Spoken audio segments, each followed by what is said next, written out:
మహాపరిశుద్ధుడైన ప్రభువా, దయగలిగిన తండ్రి, మీ శ్రేష్టమైన నామానికి స్తోత్రాలు. ప్రభువా, నా జీవితంలో మీరు చేసిన మేళ్ళును సాక్ష్యం ఇచ్చుచున్న సమయంలో మీరే నాకు తోడింది. ఈ సాక్ష్యమును బట్టి అనేక మంది జీవితాల్లో గొప్ప మేలు కలిగినట్లుగా సహాయం చేయమని, నాకు తోడిండి నడిపించమని యేసయ్య నామములో ప్రార్థిస్తున్నాం మా పరమ తండ్రి. ఆమేన్. ఆమేన్. పరిశుద్ధమైన గ్రంథంలో నుండి చిన్న వాక్యాన్ని మనం తీసుకుందాం. కీర్తనల గ్రంథము 139వ కీర్తన 16వ వచనం. నేను పిండమై ఉండగా నీ కనులు నన్ను చూసును.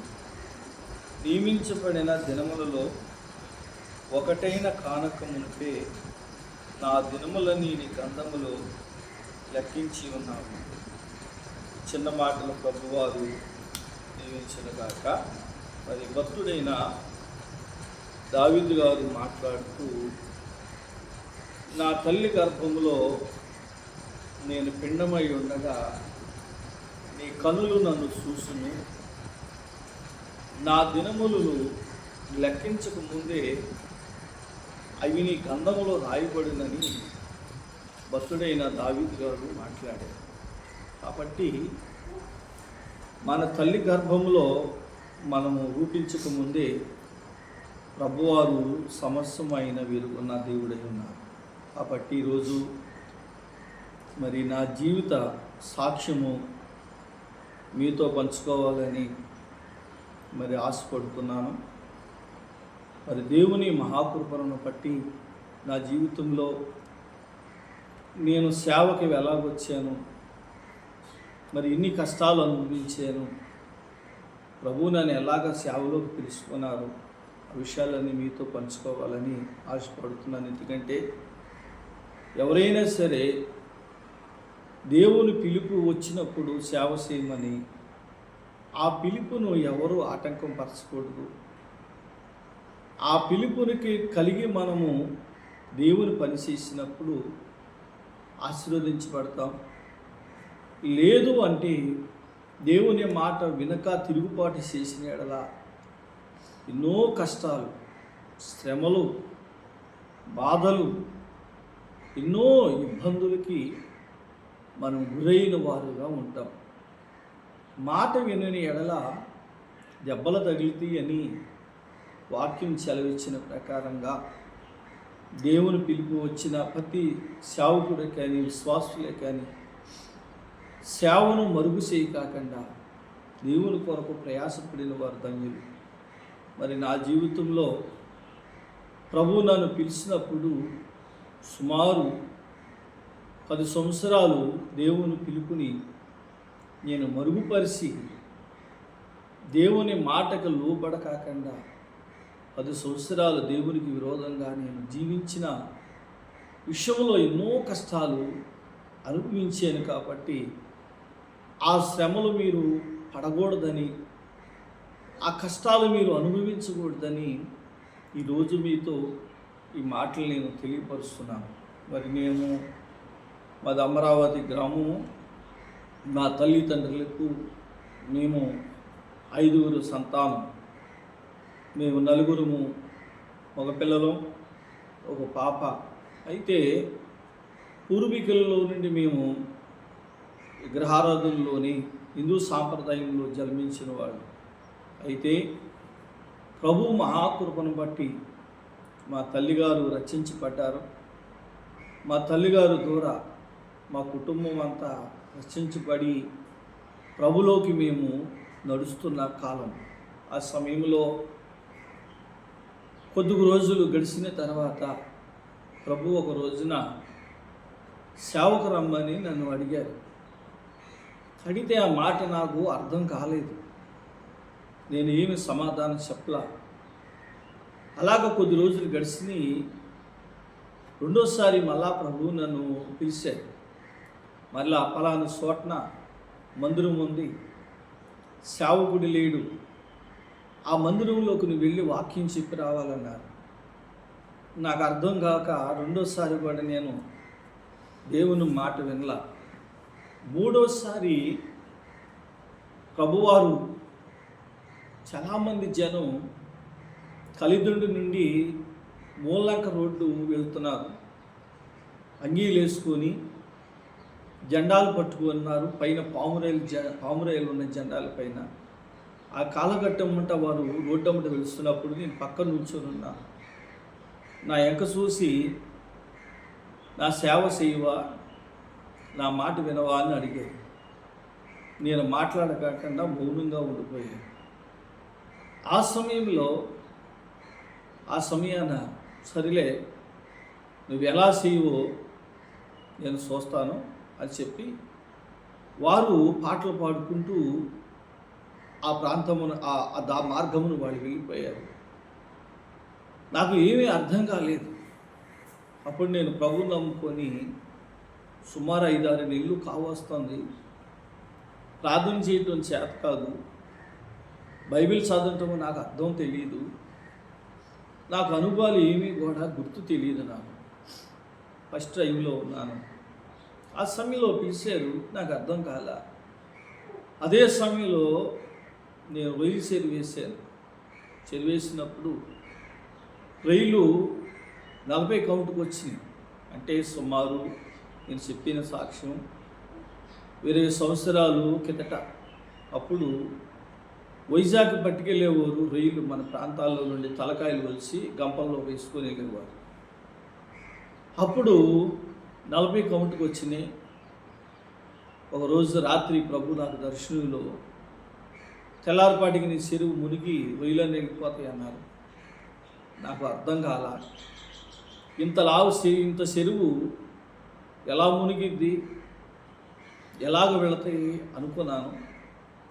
ఆ రోజు నేను మేత జల్లి ఇంటికి వచ్చి భోజనం చేసి పడుకున్నాను. సాయంత్రం పూట చినుకు గాలు ప్రారంభమైంది. అది బాగా సగరీతిగా ఎక్కువగా తుఫాను కింద వచ్చింది. తెల్లారు ఉదయానికి చాలా వరకు చెరువులు మునిగిపోయి రొయ్యలని వెళ్ళిపోతున్నాయి అనే సంగతి నేను తెలుసుకున్నాను. అప్పుడు చెరువు కాడికి వెళ్ళినప్పటికీ చెరువులో రొయ్యలన్నీ వెళ్ళిపోయినాయి. చాలా చాలా బాధపడ్డాను. చాలా నష్టం వచ్చింది. అప్పుడు మా నాన్న అమ్మ, ఇంక నువ్వు చెరువులు వేయకు, ఇప్పటికే బోల్డ్ డబ్బులు పోగొట్టేసావు, 2 పిల్లలు ఉన్నారు, రేపు పొద్దున్న వాళ్ళు ఎలా బ్రతికేస్తావు అన్నారు. అప్పుడు మా అమ్మ మా నాన్న మాట నేను వినకాకుండా మరలా నేను గురైపాలెం మరి ఒక పాస్టర్ గారి చెరువు నేను తీసుకున్నాను. ఎక్కడన్నారు తీసుకొని ఒక చెరువులో రొయ్యలు వేసాము. 1/2 ఎకరంలో, 1 ఎకరంలో క్యాట్ పీస్ వేసాను. దాన్ని మేపుతూ ఉన్న కాలంలో రొయ్యలు బాగా సమృద్ధంగా ఉన్నాయి చెరువులలో. ఆ రాత్రి నాకు ఒక కల ఉంది. ఆ రొయ్యలన్నీ చెరువులో ఒక రొయ్య కూడా ఉండదు, రొయ్యలన్నీ ఉండవు, ఒక రొయ్య ఉంటుందని కల అయింది నాకు. వెంటనే భయం పుట్టింది నాకు. అయ్యో, చెరువుల నిండా రొయ్యలు ఉన్నాయి, ఈ రొయ్యలు పట్టుకుంటే నా అప్పులు తీరిపోతాయి అనుకున్నాను. కానీ ఇదేంటి, చెరువు అంత పడితే ఒక రొయ్య ఉంటుందని చెప్తున్నారు అని చెప్పి అప్పుడు వెంటనే నేను భయపడి ఇంజిన్ వేసి ఆ చెరువు నేను పట్టితే దేవుని మాట ప్రకారంగా చెరువులో ఒక రొయ్య ఉండటం జరిగింది. చాలా ఏడ్చాను, చాలా బాధపడ్డాను. తర్వాత పక్కన చేపలు ఉన్నాయి, అవి పట్టుకుంటే అప్పని తీరిపోద్దని లెక్కేసాను.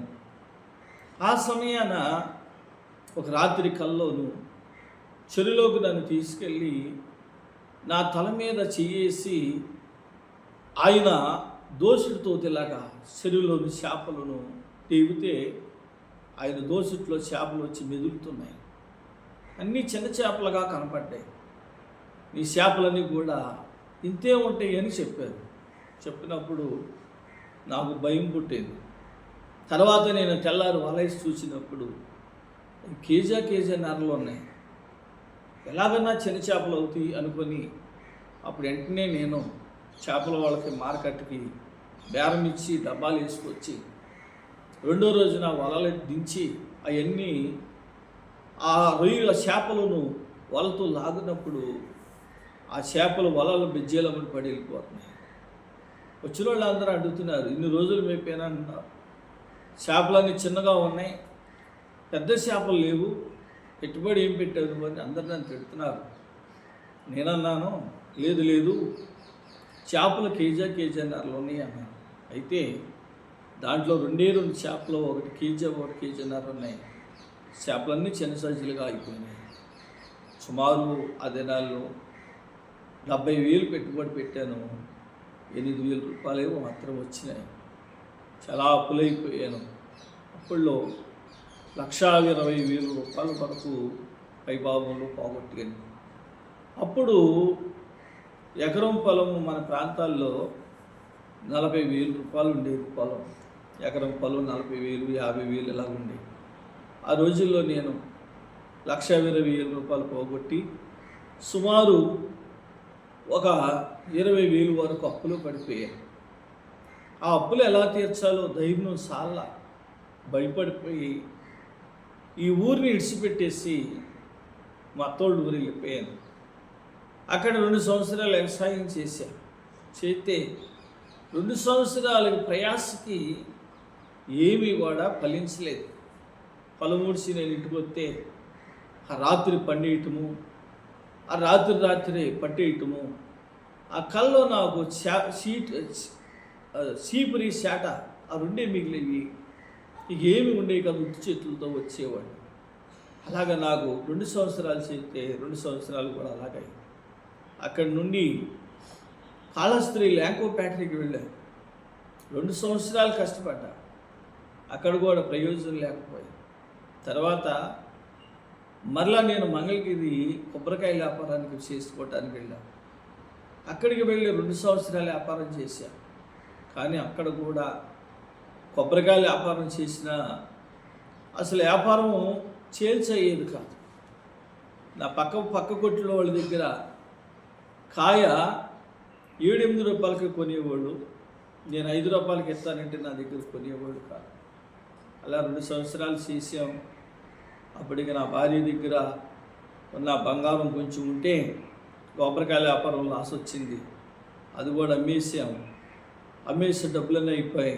అయితే ఒక రోజున తీర్మానం చేసుకున్నాం, మనం ఎందుకు బ్రతకలేము, చేతుల డబ్బులన్నీ కూడా పోగొట్టుకున్నాం, ఉండటానికి ఇల్లు లేదు, కట్టుకుంటానికి స్థలం లేదు, అప్పుల సూతి ఎక్కువ ఉన్నాయి, బిడ్డలను కూడా బ్రతికించుకోలేని స్థితిలోకి వచ్చాము అని చెప్పి మంగళగిరిలో చనిపోదాం అని ఉద్దేశించాం. మంగళగిరి వడ్లపూడి సెంటర్లో ఉన్నాను. వడ్లపూడి సెంటర్లో వ్యాపారం చేశాను నేను అప్పుడు. ఇక చనిపోదాంలే ఎందుకు అని చెప్పి ఉదయకాలన్న నా ప్రాయం ఉంటే నా ప్రాయం మీద నేను పడుకున్నాను. మా పాశ్రమ గారి పక్కన అలా కూర్చొని ఉంది. ఆలోచన చేస్తున్నాను, నా బండ మీద పడుకొని ఏం చేద్దాం, పరిస్థితి ఎట్లా అయిపోయింది అని ఆలోచన చేస్తూ ఏడుతున్నాను. అప్పుడు నాకు ఎడండొక్కలో నొప్పి వచ్చింది. నొప్పి వచ్చింది. ఆ నొప్పి చాలా భయంకరమైన నొప్పి వచ్చింది. అమ్మ ఊపిరాడతా లేదని పైకి లేచా. లేవగానే వెంటనే ఆవిడ ఏం జరిగింది అంటే ఎడండొక్కలో నొప్పి వచ్చేస్తున్నామ్మా అన్నారు. అప్పుడు వెంటనే పట్టుకొని ఆ పక్క వాళ్ళు అన్నారు, పక్కన ఆర్ఎంబి డాక్టర్ గారు ఉన్నారు, ఆయన దగ్గరికి వెళ్ళండి అన్నారు. హాస్పిటల్ దగ్గరికి వెళ్ళినప్పటికీ 2వ వైపు కూడా వచ్చేసింది. 2 పక్కలు వచ్చినప్పటికి ఊపిరి అందట్లా, చాలా కష్టం అయిపోతుంది. గాలు పీల్చుకోవటానికి కూడా ఓపిక లేని పరిస్థితి అయింది. అప్పుడు డాక్టర్ గారు పరిచేసి చూసి అప్పుడు ఆయన అన్నారు, కిడ్నీలు నీకు తేడా వచ్చి ఉన్నట్టుంది, కాబట్టి మీరు ఏ ఊరి నుండి వచ్చారో ఆ ఊరు వెళ్ళిపోండి. ఇగో నేను ట్యాబ్లెట్ రాస్తున్నాను, ఒక్కొక్క ట్యాబ్లెట్ 1.5 గంట ఆగిద్ది, నిప్ప ఆగుసేస్తుంది. 3 ట్యాబ్లెట్లు ఇస్తాను. ఇప్పుడు 2 ఇంజక్షన్లు చేస్తాను. ఒక ట్యాబ్లెట్ వేసుకో, ఇంకా 2 ఉంటాయి, ఆ 2 వేసుకుంటే, ఆ 2 నీకు నొప్పి వచ్చినప్పుడు వేసుకుంటే మీ ఊరు వెళ్ళిపోతావు అన్నారు.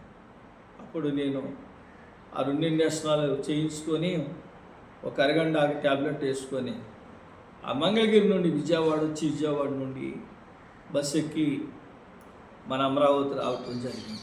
బజార్లో ఎక్కడ నొప్పు రాల. ఇంటికి వచ్చాను కానీ చేతిలో డబ్బులు లేవు. 400 ఎంతో ఉన్నాయి. అమ్మోళ్ళు చూస్తే మరి వాళ్ళు కష్టపడి పని చేసుకునేవాళ్ళు. చాలా నొప్పితో పడుకున్నాను. అప్పుడు అమ్మోళ్ళు చూసి, ఎంతైనా తల్లిదండ్రులు కాబట్టి నా బాధ చూడలేక మా నాన్న భీమవరం, ఆ రోజుల్లో రంగాప్రసాద్ గారు హాస్పిటల్కి తీసుకెళ్ళారు. రంగాప్రసాద్ గారు హాస్పిటల్కి తీసుకెళ్తే డాక్టర్ గారు ఏమైనా స్కానింగ్ తీయాలన్నారు. స్కానింగ్ తీశారు. స్కానింగ్ తీసిన తర్వాత అప్పుడు డాక్టర్ గారు చెప్పిన మాట ఏంటంటే, ఇతనికి 2 కిడ్నీలు ఫెయిల్ అయి ఉన్నాయి, సమయం అయిపోయింది, తీసుకుపోండి అన్నారు. అప్పుడు మా నాన్న అక్కడ ఏడ్చి నన్ను తీసుకొని ఇంటికి తీసుకొచ్చారు. నాకు మోకాళ్ళు వదిలేస్తున్నాయి, అన్నం తింటం లేదు, ఎలకెత్తలు పడుకొని ఉండాలి. ఈ సైడ్కి తిరిగిన ఆ బాధ, విపరీతమైన బాధ, భరించలేని బాధ వచ్చేసేది. ఆ బాధతో నేను అలాగే పడుకొని ఉండేవాడిని. ఇక సమయం అయిపోయింది కదా అనుకున్నాను నేను. ఒక రోజు గడిచింది, 2 రోజులు గడిచింది. ఆ మంచంలోంచి లేచి బయటకు వచ్చే ఒక పరిస్థితి కూడా నాకు లేదు. నన్ను ఎవరైనా బయటకు తీసుకురావాలంటే ఒకళ్ళు చేయి పట్టుకుంటేనే కానీ లేచి నడవలేని పరిస్థితి. 2 మోకాళ్ళు కూడా వదిలేసినాయి. నా భార్య బయట కూర్చొని ఉంది. 2 పిల్లలు నాకు, అమ్మాయిలు. పెద్ద అమ్మాయికి 3 సంవత్సరాలు, చిన్న అమ్మాయికి 1 సంవత్సరం లోపల పాప. ఆమె బయట కూర్చుంది, నేను మంచం మీద పడుకున్నా. ఆమె ఏడుస్తూ, నువ్వు చనిపోతావు అనుకో, నా పరిస్థితి ఏంటి, నేనేమైపోను, పిల్లలు తీసుకొని ఎక్కడికి వెళ్ళను, ఉండటానికి ఇల్లు లేదు కదా, మేము ఎలా బ్రతకాలని బయట కూర్చొని ఏడుతుంది. నేను మంచం మీద పడుకొని నేను ఏడుస్తున్నా, ప్రభువా నాకు ఈ బాధ ఎందుకు వచ్చింది నాయన, ఒకప్పుడు నువ్వు సేవ చేయమన్నావు, నేను భయం వేసి, నాకు సేవ అంటే కష్టం, తినటానికి ఉండదు, చాలా ప్రయాస, నిందలు అవమానాలు వస్తాయి, నేను చేయలేనని నేను విడిచిపెట్టానయ్యా, నన్ను కాను నువ్వు బ్రతికితే నీ సేవ చేస్తాను ప్రభువా అని చెప్పి ఏడ్చి నేను పడుకున్నా.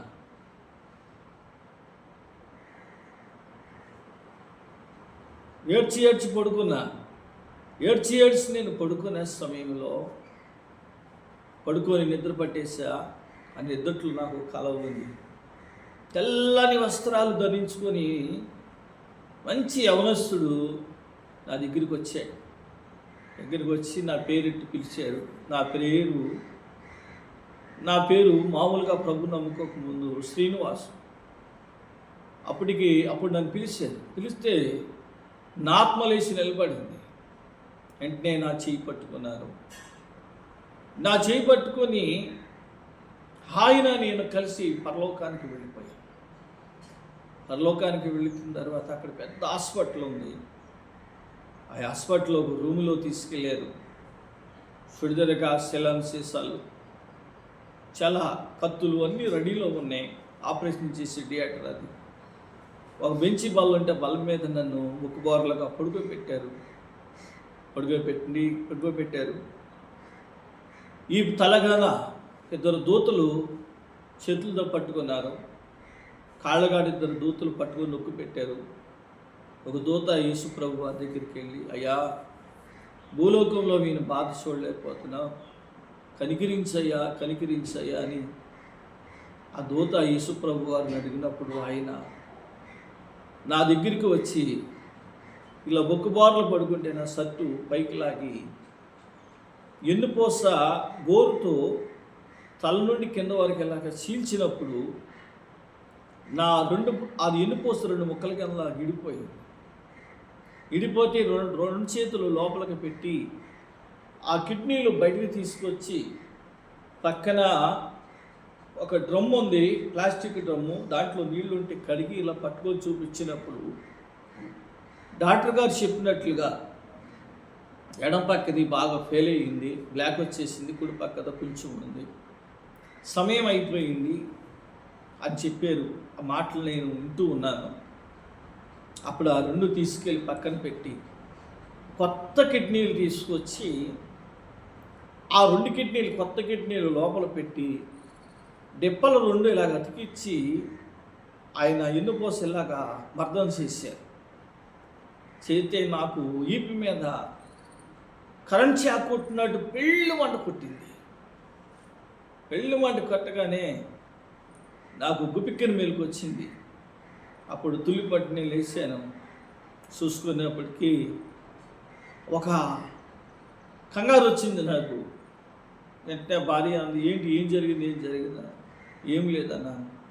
కొంచెంసేపు ఆలోచించిన తర్వాత అప్పుడు నాకు వచ్చిన దర్శనాన్ని నేను గుర్తు చేసుకున్నాను. ప్రభు నాకు ఆపరేషన్ చేశాడని చెప్పాను. పైకి లేచేటప్పటికీ ఈ డొక్కలో నుండి ఇలాగా బొడ్డిగాడికి వచ్చి కింద నరాలన్నీ లాగేసి తగ్గిపోయింది. ఈ పక్క నొప్పి తగ్గిపోయింది. మోకాళ్ళు లాగటం తగ్గిపోయి నేను మునుపుడిగా ఎంత అయితే నాకు బలం ఉందో అంత బలవంతుడిగా అయ్యాను. పర్లేదు అనుకున్నాం. కొద్ది రోజులు ఇద్దరం ఆలోచన చేసుకున్నాం. ఇప్పుడులో మందిరం కట్టాలన్నా స్థలం కొనాలి, మందిరం కట్టాలి. మా దగ్గర డబ్బులు లేవు. స్థలం కొనాలనే డబ్బులు లేవు, మందిరం కట్టాలనే డబ్బులు లేవు. కాబట్టి కొంచెం డబ్బులు సంపాదించి స్థలం కొని మందిరం కడదామని ఒక ఆలోచనతో ఇద్దరం ఆలోచన చేసి మళ్ళా ఈ ఊరిని విడిచిపెట్టి విజయవాడ వెళ్ళిపోయి విజయవాడలో సీతానగరం, ఉండవేలి సెంటర్ సీతానగరం కాడ ఒక ఇల్లు అద్దెకు తీసుకొని అక్కడ కాపురం పెట్టాం. సీతానగరంలో ఓసన్న మందిరం ఉంది. అంటే నేను చెప్పేది 2006 ఆ సమయం అన్నమాట. 2006 సమయంలో అక్కడ రాజన్న గారు వాక్యం చెప్పి అక్కడ పరిచయం చేసి జాన్విశ్రీమయ్య గారు వచ్చారు. అప్పుడు జాన్విశ్రీ గారు ఉన్నారు. మేము ఆ మందిరానికి వెళుతూ ఉన్నాం. ఓ సంవత్సరం గడిచిపోయింది. 2006 అయిపోయింది. 2007లోకి వచ్చాం. కొన్ని రోజులు గడిచినాయి. ఇక 2008లోకి దగ్గరికి వస్తాం. ఆ సమయంలో ఒక రోజున ఎక్కడ ఏ కిడ్నీ అయితే నొప్పి వచ్చిందో అదే కిడ్నీకి రావటం నొప్పి వచ్చింది. అదే కిడ్నీకి రాకపోతే పక్కనున్న డాక్టర్ గారు తీసుకొచ్చారు, ఇంజక్షన్ చేయించారు. తెల్లారి మరలా రెండో పక్కన వచ్చేసింది. అప్పుడు నన్ను తీసుకెళ్ళి విజయవాడలో హాస్పిటల్లో నన్ను జాయిన్ చేశారు. విజయవాడ హాస్పిటల్ జాయిన్ చేస్తే అక్కడ నాకు సుమారు 170 బీపీ వచ్చింది. కిడ్నీలో నొప్పి వచ్చింది. హార్ట్లో ఇక్కడ నొప్పి వచ్చింది. అప్పుడు విజయవాడ లోపల హాస్పిటల్లో ఆటో ట్రాక్ కింద వచ్చినట్టుగా కనపడే వాళ్ళకి ఈ చెకప్ చేశారు. స్టాలింగ్ తీస్తే ఆటోకి తీస్తే ఏమీ లేదన్నారు. కిడ్నీలు నొప్పి వస్తున్నాయి, కిడ్నీలు తీస్తే ఏమీ లేదంటున్నారు. బీపీ కోసం చాలా ట్యాబ్లెట్లు వేసారు. సుమారు 8 రోజులు దాకా ఉన్నాం.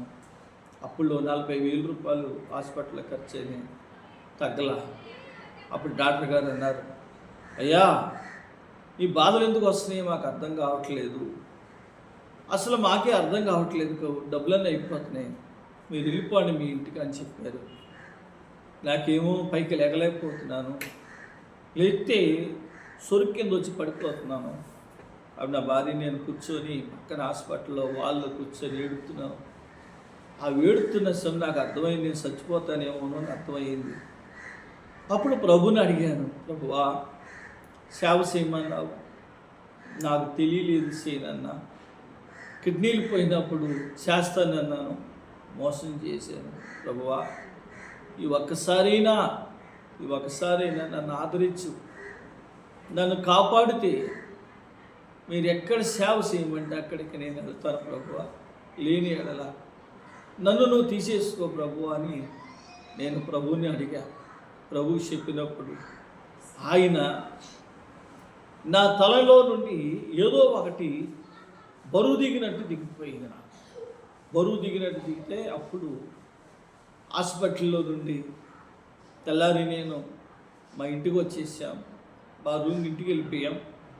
ఆ రాత్రి పడుకున్నప్పుడు మీరక్క గారు, ఏసన్న గారు సహోదరి మీరక్క గారు కారు వేసుకొని సమాధి పెట్టి తీసుకొని, దాంట్లో యవనస్తులు కొంతమంది ఉన్నారు, ఆ సమాధి పెట్టి తీసుకొని మా ఇంట్లో పెట్టేసి వెళ్ళిపోతున్నారు.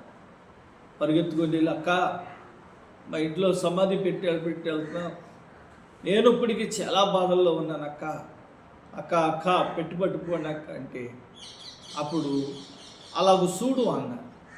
నేను అలా చూస్తే అక్కడ ఒక సినిమా తెర కింద ఉంది. తెరలో నా జీవితం కాపాడుతాను, నేను చనిపోయినట్టు, సమాధి పెట్టిలో పెట్టి తీసుకుపోయినట్టు, మా పాశ్రమ గారు ఇద్దరు పిల్లల్ని చేతితో పట్టుకొని రోడ్డు అడ్డంలో ఏడుస్తూ వెళ్ళినట్టుగా కనపడ్డాను. చూసావా అన్నారు. చూశాను. నువ్వు ఎక్కడి నుండి వచ్చావో అక్కడికి వెళ్ళిపోయినా పర్లేదు, పరలోక రాజ్యానికి వచ్చినా పర్లేదు, రేపు ఈ టయానికి నాకు ఏ మాట అనేది చెప్పు, జాగ్రత్త అని చెప్పేసి వాళ్ళు వెళ్ళిపోయారు. అప్పుడు నాకు అర్థం కాల. తెల్లారు ఉదయాన్న ఒక సహోదరి వృద్ధురాలు, బాగా వృద్ధురాలు, ఆ మా అమ్మ వృద్ధురాలు అయితే ఆమె దగ్గరికి వెళ్ళి నా కష్టం చెప్పుకుంటే, ఆమె దేవుని ఆత్మతో ప్రవశించి, నా కుమారుడా నిన్ను నేను సేవకి ఎన్నుకున్నాను, నీవు ఎక్కడి నుంచి వచ్చావో అక్కడికి వెళ్ళు, నా పని చెయ్యి అని చెప్పినప్పుడు నాకు భయం పుట్టింది. ఆ రాత్రి ప్రార్థన చేసుకున్నాను, ప్రభువా మీరు ఎక్కడికి వెళ్ళమంటే అక్కడికి వెళ్ళిపోతాను ఆయన, నన్ను కనికరించు, నన్ను క్షమించు ప్రభు అని ప్రార్థన చేశాను. ఆ రాత్రి మళ్ళీ వచ్చి మేరక్క గారు కారేసుకొని వచ్చి ఆ పెట్టించుకొని వెళ్ళిపోతున్నారు. ఏంటక్క పెట్టించుకొని వెళ్ళిపోతున్నారు అని అడిగితే, సమయం ఇంకా చాలా ఉంది, సమయం వచ్చినప్పుడు నేనే మీకు పెట్టి పట్టుకొస్తాను అని చెప్పి కారు వేసుకొని వెళ్ళిపోయారు. అప్పుడు నాకు 10 రోజులు టైం ఇచ్చారు. 10 రోజుల్లో నువ్వు సేవకి వెళ్ళినా పర్లేదు, పరలోకానికి వచ్చినా పర్లేదు అని చెప్పి వాళ్ళు వెళ్ళిపోయారు. ఆ సమయంలో వైఎస్ రాజశేఖర రెడ్డి గారు ముఖ్యమంత్రి కాలంలో ఉండవేలి సెంటర్ కాడ నుంచి మంగళగిరి బైపాస్ రోడ్డు పక్కన ఇళ్ల స్థలాలు వస్తుంటే నాకు కూడా అక్కడ పేరత్ వచ్చింది. ఖచ్చితంగా నాకు దేవుడు ఇచ్చిన 10వ రోజున నా స్థలం వచ్చింది. 9 రోజుల వరకు చూశాను, పంచట్లేదు. ఆయన అడిగితే, అయ్యా రేపు ఇస్తాము, రాళ్ళు వేసుకొని వెళ్ళిపోండి అన్నారు. అప్పుడు నా భయం పుట్టి, ఏమో రేపు వరకు ఉంటే నేను చనిపోతేనేమో, నేను చనిపోతే ఈ స్థలం నన్ను రక్షించదు కదా అని చెప్పి విడిచిపెట్టి అమరావతి వచ్చేసాను. అప్పుడు మా ఊరు వచ్చేసిన తర్వాత ఒక రోజు ఆగి 2వ రోజు నేను కలిదిండి హాస్పిటల్కి వెళ్ళాను. కలిదిండి హాస్పిటల్, సుబ్బారావు గారి హాస్పిటల్కి వెళ్ళి అక్కడికి వెళ్ళి, అయ్యా నాకు ఇలా బీపీ ఉన్నాయి, నన్ను పరిచయండి అయ్యా అని చెప్తే ఆయన నన్ను చూసి, బీపీ ఉందా, నీకు ఎక్కడి నుంచి వచ్చింది, నీకు ఎలాగొచ్చింది, నువ్వు భయపడుతున్నావు అని చెప్పి నా చేయి పట్టుకొని చూస్తే బీపీ 120 నార్మల్లో ఉంది. విజయవాడలో 170 ఉంది బీపీ, ఎక్కడికి వస్తే 120 అని. అప్పుడు నాకు అర్థం కాల, బీపీ లేదన్నా. ఇంటికి వచ్చా, మరి శుభ్రంగా ఆరోగ్యం బాగుంది. అప్పుడు ఇక దేవుని మందిరం కట్టాలని ఉద్దేశం కలిగింది మాకు. అప్పుడు చిన్న స్థలం కొట్టడానికి చేతుల్లో డబ్బులు లేని పరిస్థితిలో మరి మా జీవితాలు దేవుని కొరకు సమర్పణ చేసుకొని సమస్య విడిచిపెట్టేసి ఇక మరి దేవుని కొరకు మేము నిలబడ్డప్పుడు ఆ పని చేసి, కొల్లేరులో పని పడితే పని చేసి ఆనాడు 16,000 రూపాయలు పనిచేసాం. నేను మా పాశ్రమ గారు చేసి 3 సెంట్లున్నర స్థలం కొన్నాం. మళ్ళా రోడ్డు పని చేసి కొద్ది డబ్బులు తెచ్చి కింద జామాయిలు కర్రలేసి చిన్నది రేకేసి మందిరం కట్టి ఆ మందిరంలో సేవ ప్రారంభించడానికి మరి ప్రారంభించాం. ఆ తొలిడి దినాల్లో మరి నాకు చదువు లేదు, వాక్యం ఎలా చెప్పాలో నాకు తెలియదు. 2వ తరగతి చదువుకున్నాను, నాకు అర్థం కావట్లా, ఎక్కడ ట్రైనింగ్ వెళ్తాక నేను పనికిరాను. అప్పుడు ఒక రోజున మరి వాక్యం చెబుతుంటే అందరూ నవ్వుతున్నారు. ఏది వచనమో తెలియదు, ఏది అధ్యాయమో నాకు అర్థం తెలియని పరిస్థితిలో ఉన్నా నేను. ఆ సమయాన ప్రభువుని అడిగాను, ప్రభువా నా పరిస్థితి ఎట్లా ఉంది, సేవకు పిలిచావు, మరి సేవకు వచ్చాను, మరి నాకేం అర్థం కావట్లేదు ప్రభు అని దేవుని పాదాలు పట్టుకొని ఏడిస్తే ఒక రాత్రి ప్రభువారు 12 గంటలకు వచ్చి బైబిల్ తీ అన్నారు. అప్పుడు నేను బైబిల్ తెరిచాను. ఆది కాండం మొదలుకొని సగం అధ్యాయాల వరకు చెప్పి, ఇదిగో ఇది అధ్యాయం, ఇది వచనం, అబ్రాహాము కాలం ఇది, నోవా కాలం ఇది అని ఈ ప్రవర్తలు, ఇది సేవకులు అని కొన్ని విషయాలు చెప్పుకుంటూ 2 రోజులకి పాత నిబంధన గ్రంథం అయింది.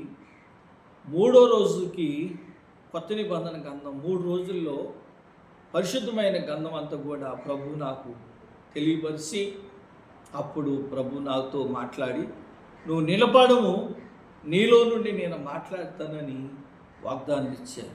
నాకు వాగ్దానము విజయవాడలో ఆయన సేవకు వచ్చినప్పుడు ప్రభు నాతో మాట్లాడి యెషయా గ్రంథం 2వ అధ్యాయము 2వ వచనములో ద్వారా మాట్లాడి, ఈ వాగ్దానం నీకు అనుగ్రహిస్తున్నాను అని ప్రభు వారికి తెలియపరిచారు. ఆ వాగ్దానమును బట్టి మరి ఆనాటి కాలంలో దేవుని దగ్గర క్రమంగా ఎవరి దగ్గరికి వెళ్ళినా ఏమి చెప్పేవాళ్ళు కాదు, అర్థమయ్యేది కాదు నాకు. ఆ సమయంలో దేవుని పాదాలు పట్టుకొని ఆ ప్రభువే నాకు ఆ వాక్యం నేర్పుతున్నప్పుడు కొంచెం నేర్చుకుంటూ అప్పుడు నిలబడగా దేవుడు కృపను బట్టి ఆయన వాక్యం నాకు నేర్పడం జరిగింది. అలాగ నా జీవితంలో ఎన్నో కష్టాలు, ఎన్నో బాధలు, సరిగ్గా తినటానికి సేవలోకి వచ్చినప్పుడు సరిగ్గా అన్నం ఉండేది కాదు, సరిగ్గా కట్టుకోవటానికి బట్టలు లేని పరిస్థితిలో, కొనుక్కోవటానికి డబ్బులు లేని పరిస్థితుల్లో 120 రూపాయలు పెట్టి 2 ప్యాంట్లు 2 షర్ట్లు పాత బట్టలు కొనుక్కొని కొద్ది రోజులు సేవ చేశాను. ఆకలికి తట్టుకోలేక, అన్నం తినేవాళ్ళం కాబట్టి ఆకలి తట్టుకోలేక మా పక్కన మందిరం వెనకాల సైడ్ బోర్డుల పక్కన కొబ్బరికాయలు పడిపోతే ఆ కొబ్బరికాయలు తెచ్చుకొని పగలగొట్టి ఆ కొబ్బరికాయలు తినేసేవాడిని. 2 కాయలు, ఆకలి తట్టుకోలేక 2 కాయలు, బాగా ఆకలి వేసినప్పుడు 3 కాయలు తినేసేవాడిని. కడుపు నిండా మంచినీళ్ళు తాగేసేవాడిని. పూట గడిచేది కాదు, పిల్లలు పోషించుకోవాలి. 9 రూపాయలు వచ్చేవి ఆదివారం కానుకు, 5 పైసలు 10 పైసలు పావలాలు 10 రూపాయల బిళ్ళలు వేస్తా ఉండేవాడు. అవన్నీ కలిపితే 9 రూపాయలు 8 రూపాయలు వచ్చేవి. రైస్ ఏం వచ్చేది కాదు. మాకు 12 కేజీలు 10 కేజీలు క్వార్టర్ బియ్యం వచ్చేవి. ఆ 4 కేజీలు 12 కేజీలు వచ్చాయి. 3 బ్రతకాలి. అప్పట్లో పెద్ద అమ్మాయి కూడా డెలివరీకి వచ్చేటప్పుడు ఆ సమయాన్ని పిల్లలకి అన్నం పెట్టడం, 15 రోజులు ఉపవాసాలు ఉండవు అనుకొని ఉపవాసాలు ఉండేవాళ్ళం. కనీసం ఇడ్లీ తింటానికి కూడా డబ్బులు ఉండేవి కాదు. 10 రోజులకు ఒక మారు అన్నం తిని 2 రోజులు అన్నం తిని మరలా ఉపవాసాలు ఉండేవాళ్ళం. శరీరానికి ఈ శరీరం అంటుకుపోయేది, అడుగు తీసైతే నరాలు లాగేసి, అలాగా మహాశ్రమ. కట్టుకుంటానికి బట్టలు లేక పగల లింగి కట్టుకొని రాత్రులు దాన్ని ఉతికి ఆరపెట్టుకొని తెల్లారి పొద్దున్న మరలా దాన్ని కట్టుకొని నైట్ పూట గుండు కట్టుకొని పడుకుంటానికి కూడా మనసు లేని పరిస్థితిలో కింద గోని వేసుకొని ఆ గోని మీద పడుకొని ఉండేవాళ్ళం. గుడ్డేసుకొని చిన్నది చుట్టీలు కట్టుకున్నాం, దాంట్లో ఉండేవాళ్ళం. అలాగ కొద్ది రోజులు కొంతకాలం మరి సేవ జరగటం జరిగింది. అలాగ దేవుని కృపను పెట్టి ఆ కష్టాలను బట్టి నిమిత్తంగా దేవుని పరిచర్య ఆనాటికి ప్రభు అభివృద్ధిలోకి రావటము, ఈరోజు చక్కగా ఆశీర్వదించబడటానికి, దీవించబడటానికి మంచి పరిచర్య ప్రభు ఇవ్వటానికి చక్కని సంఘము, చక్కని సంఘ బిడ్డలు ఈ రోజున ఏది కావాలంటే అది సమృద్ధంగా ఇవ్వటానికి ప్రభు సహాయం చేశారు. ఎందుకంటే మనం నమ్మకముతో దేవుని పని చేస్తే మన నమ్మకములను బట్టి మనకి ఆయన సమృద్ధమైన కృప అనుగ్రహిస్తాడు కాదండి. మాట వినపోతే దెబ్బలు తగులుతాయి అన్ననే ఆ ప్రకారంగా దేవుని మాట వినకపోవటం వలన ఎన్నో కష్టాలు, ఎన్నో బాధలు, ఎన్ని దేశాలు తిరిగామో ఎంత దూరం వెళ్ళి ప్రయాసపడ్డానో, ఎక్కడికి వెళ్ళినా నా చేతుల కష్టార్జితో నాకు వచ్చేది కాదు. ఎక్కడికి వెళ్ళిన కన్నీరే, ఎక్కడికి వెళ్ళిన దుఃఖమే, ఎక్కడికి వెళ్ళిన బాధలే. కడుపు నిండా అన్నం తినడానికి లేని పరిస్థితులు, ఆకలితో అలుములాడిపోయిన పరిస్థితులు, కట్టుకుంటానికి సరైన వస్త్రాలు లేని పరిస్థితుల్లో బ్రతికాము. ఎప్పుడైతే దేవుని మాట విని దేవుని చెంతకు మేము వచ్చాము, ఆనాటి కాలంలో నుండి ప్రభు నా కుటుంబాన్ని, నా బిడ్డలను పోషించుకుంటూ ఈ రోజున సమృద్ధమైన కృప అనుగ్రహించారు. మంచి పరిచర్య ఇచ్చారు. మరి చక్కగా మరి దేవుని మార్గంలో నడుచుకునే కృప అనుగ్రహించారు. కాబట్టి మరి నా తోటి సహోదరులైన వారు, యవనస్తులైన వారికి దేవుని పిలుపు మాత్రం వస్తే పిలుపును మాత్రము మరుగు చేయమాకండి. పిలుపును మరుగు చేస్తే దాని వెనకాల బోర్డు కష్టాలు, దాని వెనకాల బోర్డు సమస్యలు వస్తాయి. ఆ బాధలు మనం భరించలేం. ఎందుకంటే నేను బాధలు అనుభవించాను కాబట్టి నాకు బాగా అనుభవం మాత్రం నాకు తెలుసు. కాబట్టి దండం పెట్టి చెప్తున్నాను, దేవుని పని చేయటము ఈ లోకములో మనకంటే ఎక్కువ, అంతకంటే ఎక్కువ భాగ్యం ఏమీ లేదు. మాట వినండి, దేవుని మాటను అనుసరించి భయపడకండి. కష్టాలు వస్తాయని భయపడకండి, శ్రమలు వస్తాయని భయపడమాకండి, అవమానాలు వస్తాయని భయపడకండి. నేను అలాగే భయపడి ఎన్నో శ్రమలు కష్టపడి తెచ్చుకున్నాను. ఈ రోజున ధైర్యంగా దేవుని పనిలో ప్రారంభించాను. ప్రభు నాకు సహాయము అనుగ్రహించాడు. అలాంటి కృప ప్రభు మీకు అనుగ్రహిస్తారు. కాబట్టి యవనస్తులైన పిల్లలు, దేవుని పనిలో మీరు వెళ్ళండి, ప్రభు సేవ చేయండి, గొప్ప ఆశీర్వాదాలు మీకు అనుగ్రహించబడతాయి. నాకు దేవుడు ఆపరేషన్ చేసి ఇప్పటికి దాదాపు 25 సంవత్సరాలు పైభాగంలో అయింది. ఎప్పుడో నన్ను మరణించవలసి వచ్చిన నన్ను నా ప్రభు నాకు 2వ జన్మనిచ్చి ఈ రోజున దేవుని ఆయన పని చేయటానికి నాకు ఆయుష్ ఇచ్చి, ఆరోగ్యం ఇచ్చి, ఆనాడు విజిగీకి ఎలాగైతే మరణం రద్దు చేసి 15 సంవత్సరాల ఆయుష్ వెలగిచ్చాడు ప్రభు, నా మరణాన్ని రద్దు చేసి ఇప్పటికి 25 సంవత్సరాలు పైభాగంలో నా ప్రభు చూపించారు. నేనేమీ కోరుకోను. తినటానికి ఆహారం, కట్టుకోవడానికి వస్త్రాలు నాకు అనుగ్రహించి, నాకు దేవుడు అప్పగించిన పనిని నమ్మకంతో ఆయన పరిచర్య చేసి ఈ లోకయాత్రను ముగించుకొని దేవుని రాజ్యంలో చేరుకోవాలని ఒక ఆశతో ఉన్నాను. అంతే కాబట్టి నేను మరి దేవుని ఒక కృపను పెట్టి తెలియపరుస్తున్నాను. మీలో ఎవరికైనా దేవుని పిలుపు వచ్చినప్పుడు మరుగు చేయక దేవుని పని చక్కగా చేయండి. ఆయన ఆశీర్వాదాలు మీకు అనుగ్రహించబడతాయి. చిన్న మాటలు ప్రభు దీవించి ఆశీర్వదించినగాక. ఆమె ఇచ్చిన ప్రార్థన కృపగలిగిన తండ్రి, దయగలిగిన ప్రభు అని స్తోత్రాలు. నా జీవితంలో జరిగిన మీరు చేసిన మేళ్ళు ఈరోజు తోటి సహోదరులతో పాలు పంచుకునే కృపించినందుకు వందనాలు. సాక్ష్యమును బట్టి అనేక మంది జీవితాల్లో మేలు కలుగునట్లుగా దయచేయండి.